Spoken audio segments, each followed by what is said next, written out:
Revolutionary like I'm Huey Newton. Che Guevara when them bullets start shooting.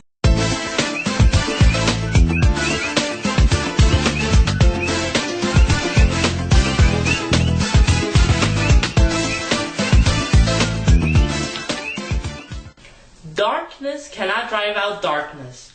Only light can do that.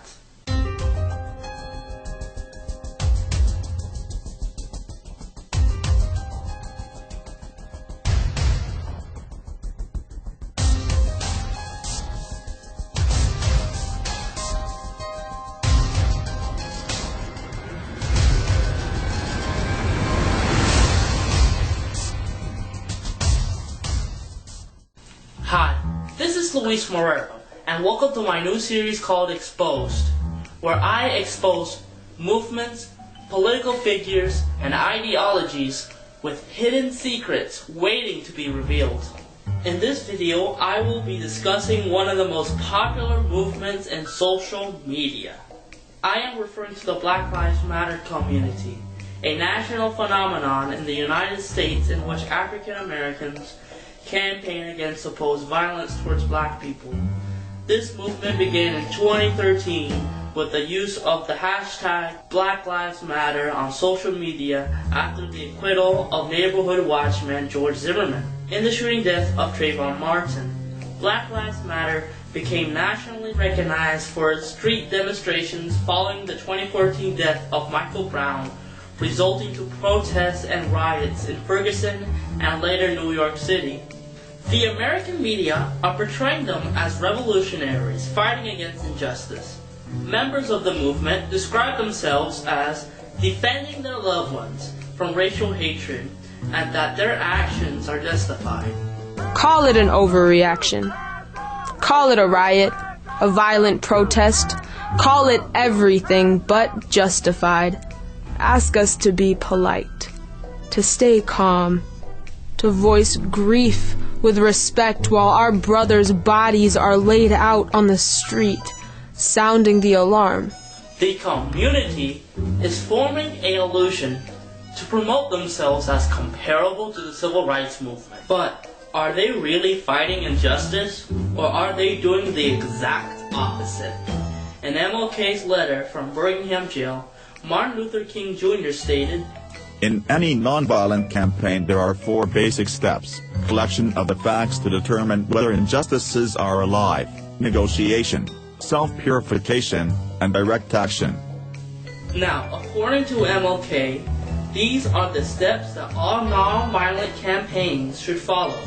To discover the truth, we need to use the 4 steps and compare them to the Black Lives Matter movement. To start off, the first step is to collect facts to determine whether injustice exists.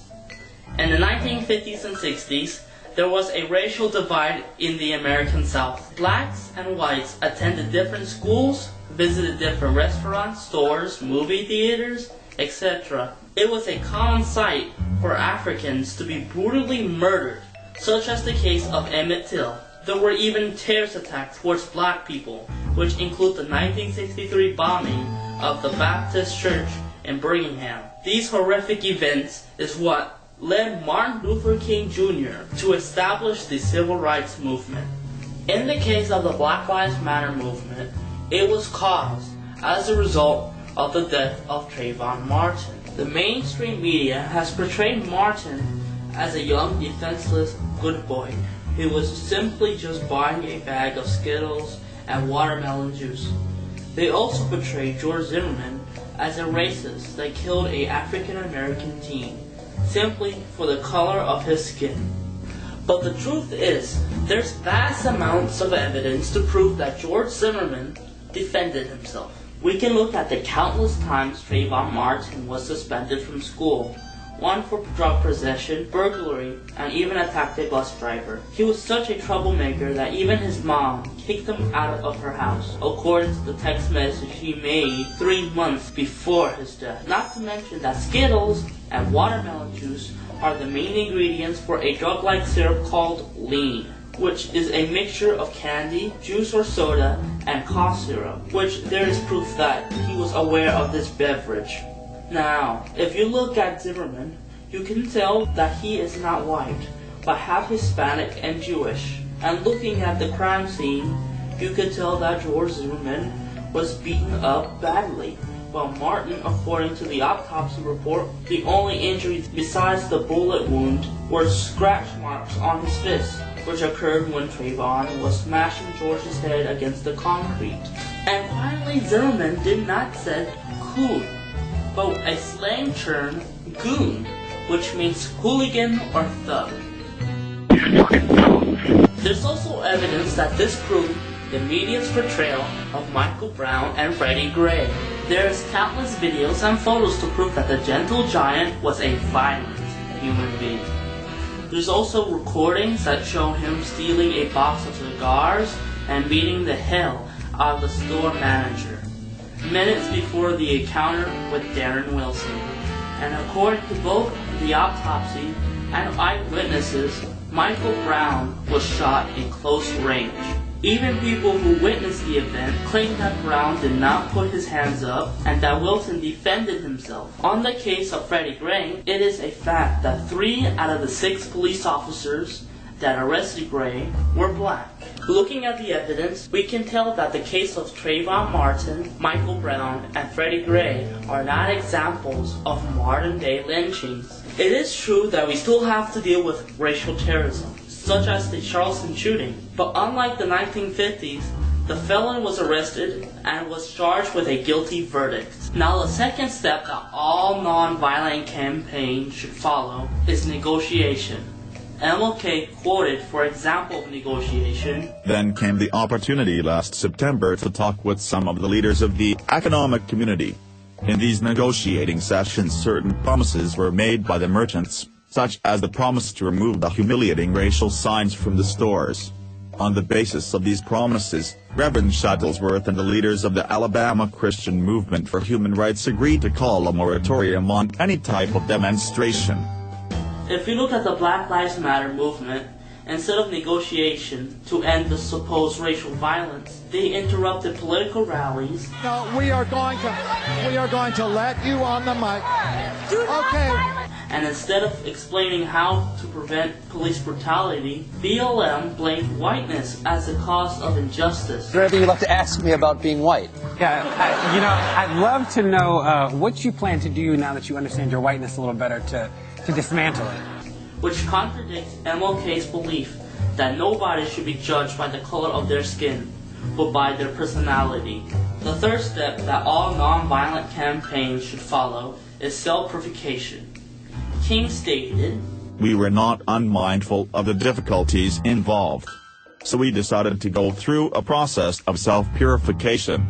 We started having workshops on nonviolence and repeatedly asked ourselves the questions. Are you able to accept blows without retaliating? And are you able to endure the ordeals of jail?"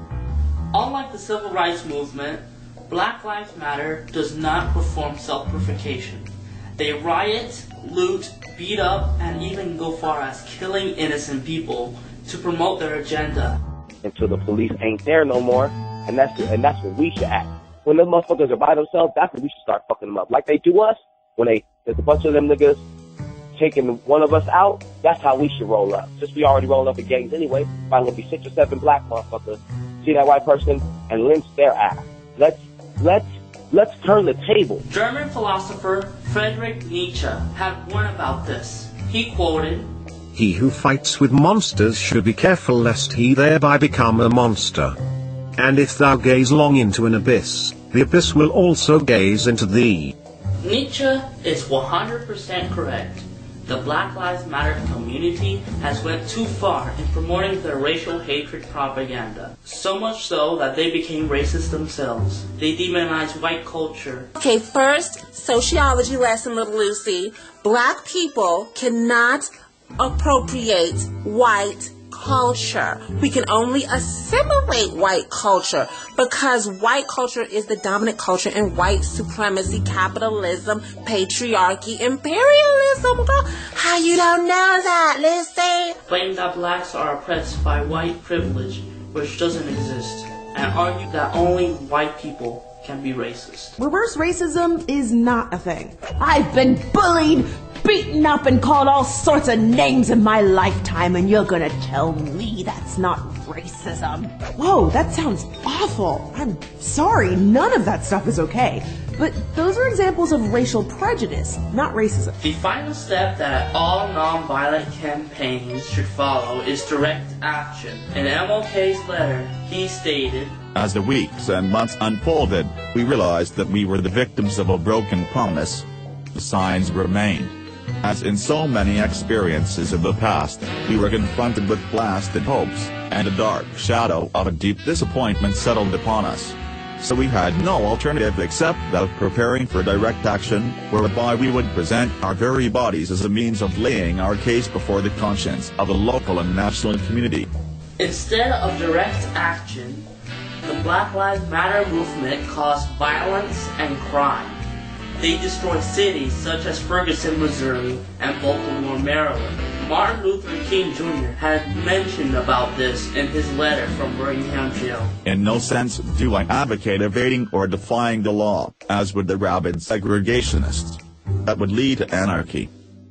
Indeed, the BLM community is advocating for anarchy. They are threatening and killing the enforcers of law.